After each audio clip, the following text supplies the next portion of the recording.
You are about to learn one of the biggest secrets in the history of the world. It's a secret that has huge effects for everyone who lives on this planet. Most people can feel deep down that something isn't quite right with the world economy, but few know what it is. Gone are the days where a family can survive on just one paycheck. Every day it seems things are more and more out of control, yet only 1 in a million understand why. You are about to discover the system that is ultimately responsible for most of the inequality in our world today. The powers that be do not want you to know about this, as this system is what has kept them at the top of the financial food chain for the last 100 years. Learning this will change your life because it'll change the choices that you make. If enough people learn it, it'll change the world because it'll change the system. For this is the biggest hidden secret of money. Never in human history have so many been plundered by so few, and it's all accomplished through this, the biggest scam in the history of mankind.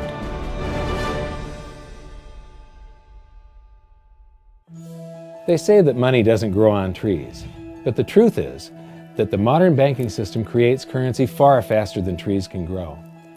Most people don't have a clue how currency is created. Economists and bankers make it sound so complex that people think they can't understand it. But I'm going to strip our monetary system down to its essence so that you can see the scam behind the curtain and just how it affects you. Every modern society creates currency in pretty much the same way. But since the US dollar is the majority of the world's currency, I'm going to use the United States as our example. It all starts when some politician says, "Vote for me and I'll make sure the government provides you more free stuff than my opponent will." But there's no such thing as a free lunch. So to provide that supposedly free stuff, the politicians vote for the country to spend more than its income. This is called deficit spending. To pay for that deficit spending, the Treasury borrows currency by issuing a bond. So what's a bond? If you think about it, a bond is really nothing but a glorified IOU. It's a pretty piece of paper with numbers printed on it that says, "Loan me $1 trillion today, and I promise over a 10-year period I'm going to pay you back that $1 trillion plus interest." But what you need to understand is that Treasury bonds are our national debt. These glorified IOUs are to be paid back by you and I and our descendants through future taxation. Therefore, when the government issues a bond, it steals prosperity out of the future so that it can spend it today. The Treasury then holds a bond auction, and the world's largest banks show up and compete to buy part of our national debt and make a profit on it by earning interest. You'll notice that as we move through this process, the big banks are there, taking a cut every step of the way. This isn't by chance, as you'll see shortly. Then, through a shell game called open market operations, the banks get to sell some of those bonds to the Federal Reserve at a profit. To pay for the bonds, the Federal Reserve opens up its big old checkbook and writes bad, bogus, counterfeit checks that should bounce because they're drawn on an account that always has a zero balance. There isn't 1 penny in there. To quote from the Boston Federal Reserve, "When you or I write a check, there must be sufficient funds in our account to cover that check. But when the Federal Reserve writes a check, there is no bank deposit on which that check is drawn. When the Federal Reserve writes a check, it is creating money." The Fed then hands those checks to the banks, and at this point, currency springs into existence. The banks then take that currency and buy more bonds at the next Treasury auction. But what is a check? A check is also an IOU. When you write a check, you're making a note that says, "Here's my IOU for cash. All you have to do is go to the bank and pick it up." Now, it's very, very important that you understand this process because we're going to come back later and show you the devastating effect this has on you. The Treasury issues IOUs, bonds. The banks then buy those IOUs with currency. The Federal Reserve then writes IOUs, checks, and hands them to the banks in exchange for the Treasury's IOUs, the bonds. And currency is created.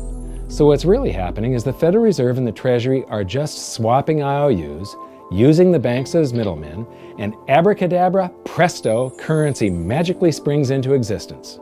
This process repeats and repeats over and over again, enriching the banks and indebting the public by raising the national debt. The end result is that there's a buildup of bonds at the Federal Reserve, and currency at the Treasury. This process is also where all paper currency comes from. The Federal Reserve and the government mistakenly call it base money because they didn't watch episode 1 of this series and they don't know the difference between money and currency. But I will correctly refer to it as base currency because it is not money. It is currency, and as we've learned, there is a big difference. Money has to be a store of value and maintain its purchasing power over long periods of time. We learned in episode 1 that earlier in our history, our paper currency was just a claim check. It was a representation for real money of intrinsic value, the gold and silver that was held on deposit at the Treasury. You could walk into any bank and slap your currency, like say a $20 bill, on the counter and redeem it for real money, a $20 gold piece. But now, this base currency that's piling up back here is really nothing but a receipt or a claim check on an IOU, that bond. So it's really nothing but a supply of numbers.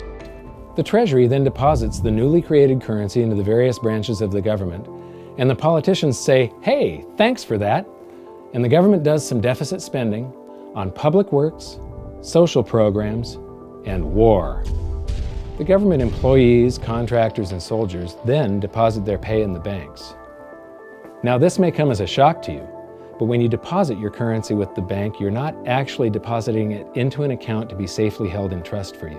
Instead, you're actually loaning the bank your currency, and within certain legal limits, they can do with it pretty much anything they please. This includes gambling in the stock market and loaning it out, at a profit, of course. Now this is where the machine of currency creation really gets cranking, because this is where something called fractional reserve lending comes into play. Fractional reserve lending is exactly what it says. The banks are allowed to reserve only a fraction of your deposit and loan the rest out. Although reserve ratios may vary, I'm going to use a 10% reserve ratio as our example. If you deposit $100 in your account, the bank can legally take $90 of it and loan it out without telling you. The bank must hold $10 of your deposit in reserve just in case you want some of it. These reserves are called vault cash. But why does your bank account still say you have $100 if the bank has stolen $90 of it? Because the bank left IOUs it created, called bank credit, in its place. Now I know this sounds crazy, but here it is in black and white from the Fed. Commercial banks create checkbook money when they grant a loan simply by adding new deposit dollars in accounts on their books in exchange for a borrower's IOU. These are nothing but numbers that the banks type into their computers. And even though these bank credit IOU numbers are very different from base currency numbers, because they only exist in computers, they are still currency. So now there is $190 in existence. Now the reason people take out loans from the banks is to buy something. They're going to buy a house or a car or something like that. So the borrower takes the $90 that the bank loaned to him from your account and he pays the seller of the item. But then the seller deposits that currency into his account and his bank loans out 90% of that and leaves bank credit numbers in its place. So now there's $271 in existence. This process repeats and repeats until under a 10% reserve ratio, an initial deposit of just $100 can create up to $1,000 of bank credit, all backed by $100 of vault cash, just 10%. But as I said, reserve ratios vary wildly. On some deposits, it's 10%, on others, it's 3%, and on some forms of deposits, reserve requirements are 0. The result is that the expansion of the currency supply by the banks is far greater than even this example would lead you to believe. So once again, when currency is deposited in the banks get to lend it out, and then it gets redeposited and relent, redeposited and relent, redeposited and relent over and over again, creating bank credit all the way. This is where the vast majority of our currency supply comes from. In fact, 92 to 96% of all currency in existence is created not by the government, but here in the banking system. Now, massive amounts of currency spewing into society may at first sound like a fun idea. That is, until you remember one of the most important hidden secrets of money from episode 1, that the prices of everyday goods and services act as a sponge on an expanding currency supply. The more currency we have, the more prices rise. This is where inflation comes from. The true definition of inflation is an expansion of the currency supply. Rising prices are merely the symptom. So our entire currency supply is nothing but a couple of bucks whipped up in this hocus-pocus scam where the Treasury and the Federal Reserve swap glorified IOUs, and a bunch of numbers that the banks just type into their computers. That's it. That's our entire currency supply. It's nothing but a supply of numbers. Some of them printed, most of them typed, and there is nothing else. But if you thought that was crazy, get ready to enter the twilight zone of modern economics. We work for some of that currency supply. True wealth is your time, but we trade away moments of our lives, hour by hour, day by day, and year by year, for numbers that somebody printed on pieces of paper or just typed into a computer. Now those numbers represent our blood, sweat, tears, labor, ideas, and talent. We are what gives the currency its value. But here comes the really cruel joke. We work hard so that we can save some of that currency, so that we can pay the tax collector. In the United States, it's known as the IRS. They then turn it over to the Treasury so that the Treasury can pay the principal plus interest on that bond that the Federal Reserve bought with a check drawn on an account that has nothing in it. Now let's do a recap on this section, because this is where the system begins to rob you and I on a massive scale.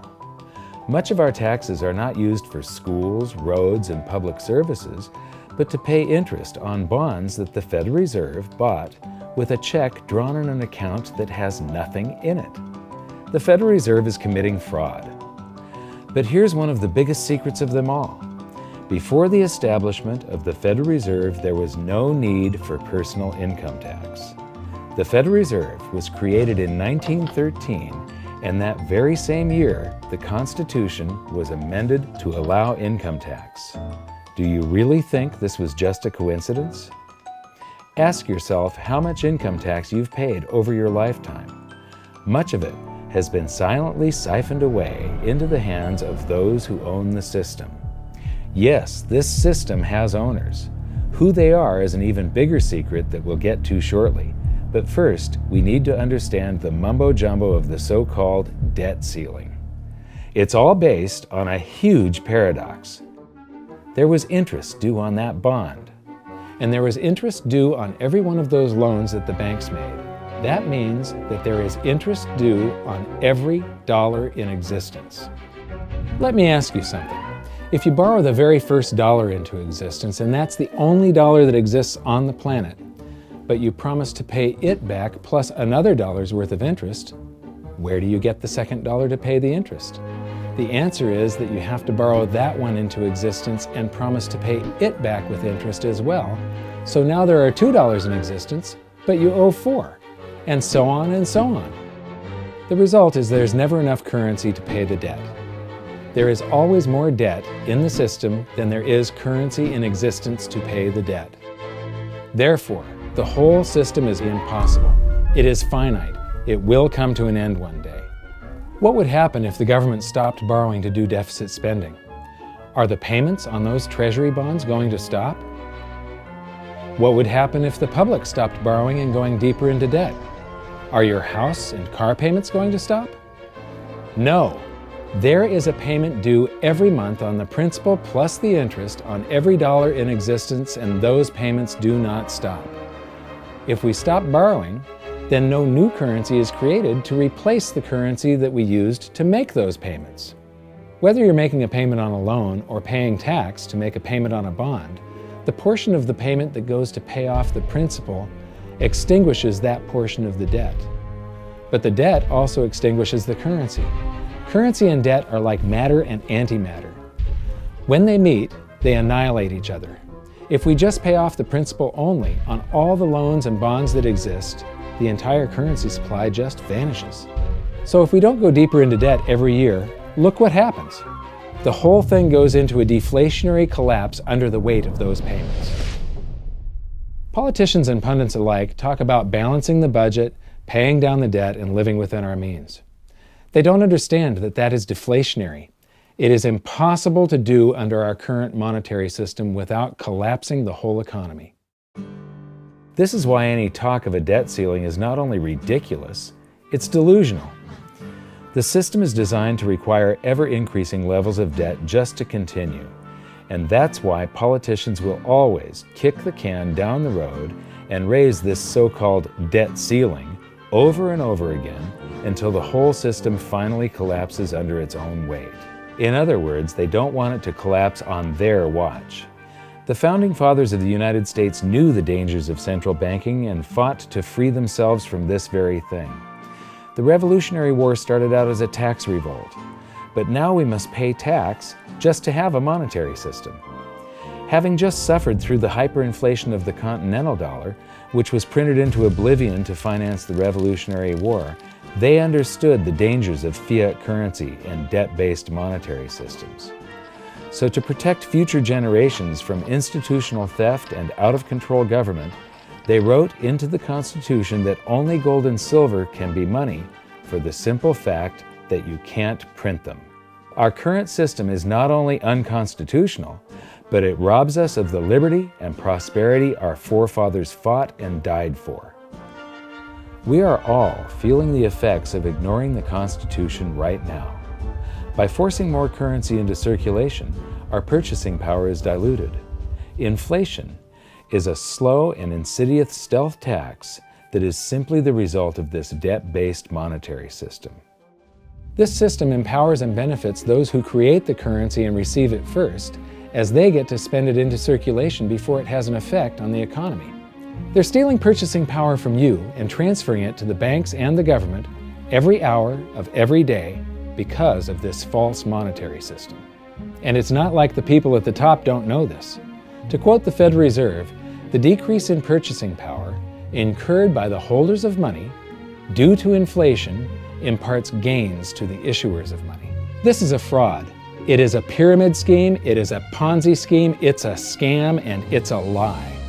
Our entire monetary system is nothing but a form of legalized theft. But here's the biggest con job of them all. The Federal Reserve is not federal, it has stockholders.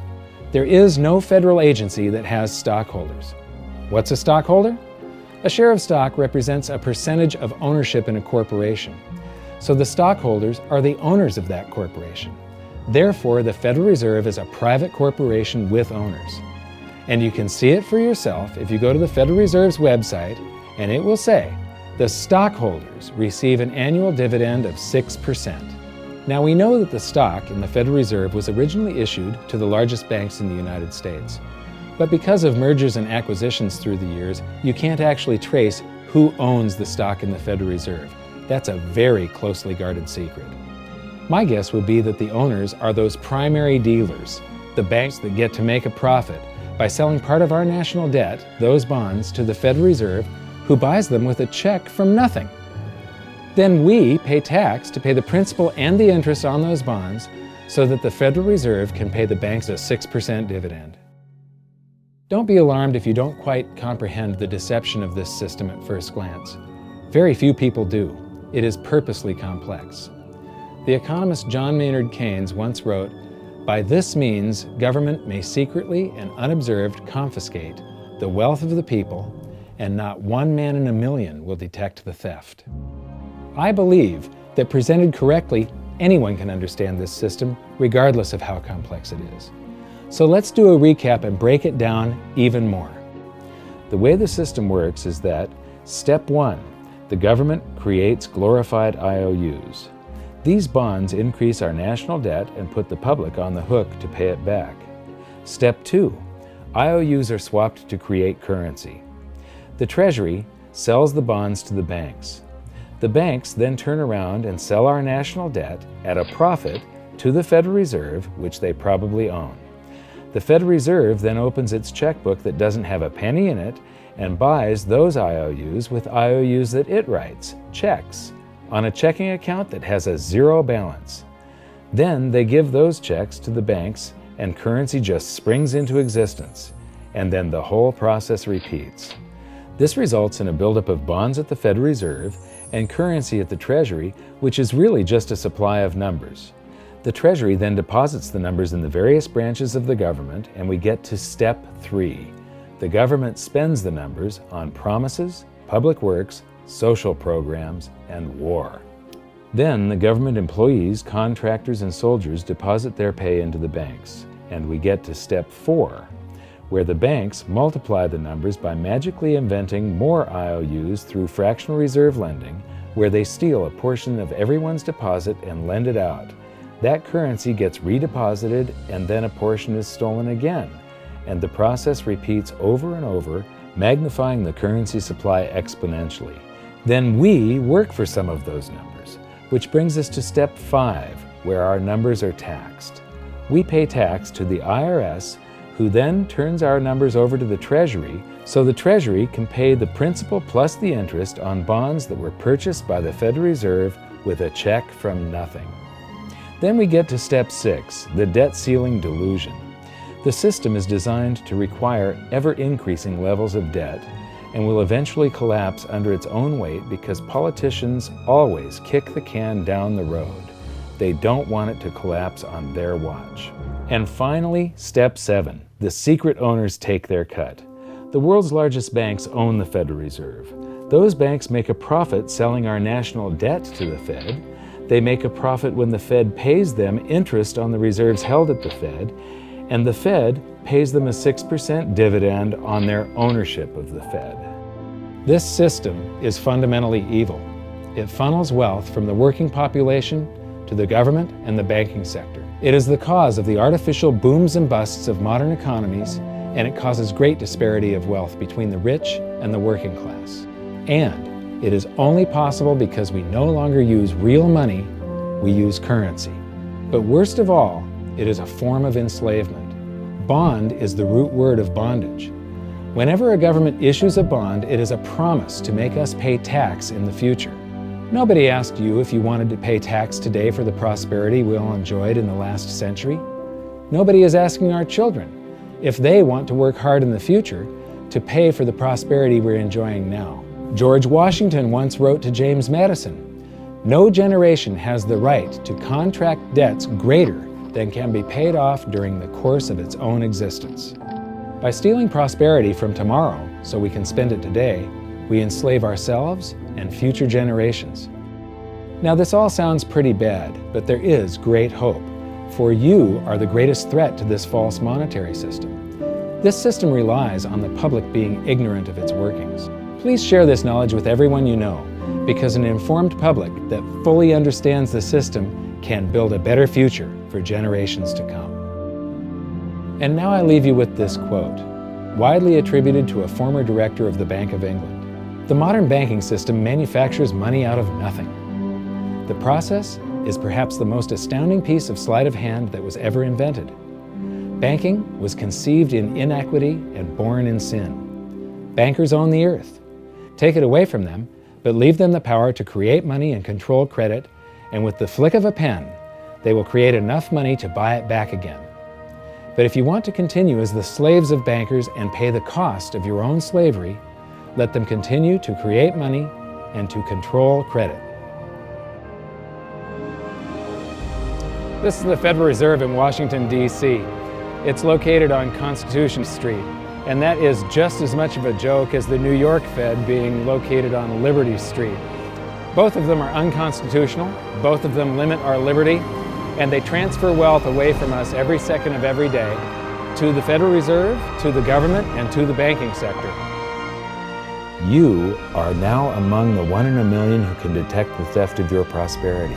So the big question is, what can you do about it? 1. Watch this video until you can describe and teach it to others.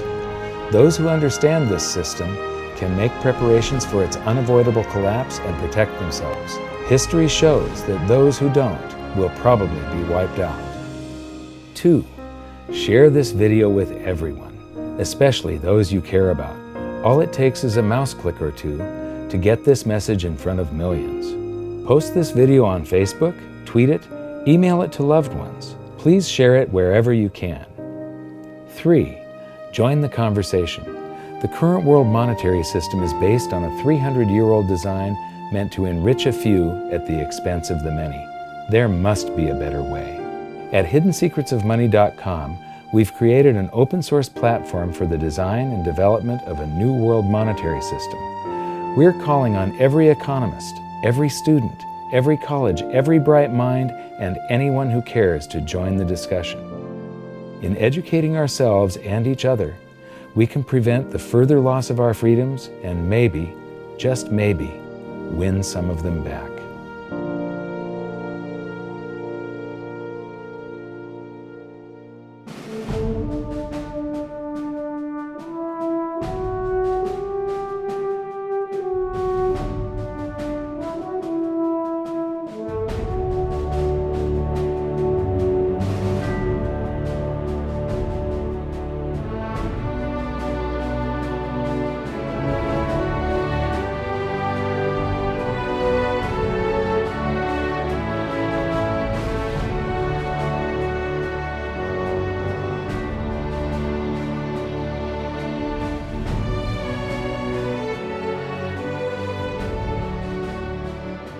I think your episode 4 is very beneficial, very helpful. It's going to introduce these ideas to a lot of people, and like I've just been talking about, we have to change people's mind, and the more they understand it, the better.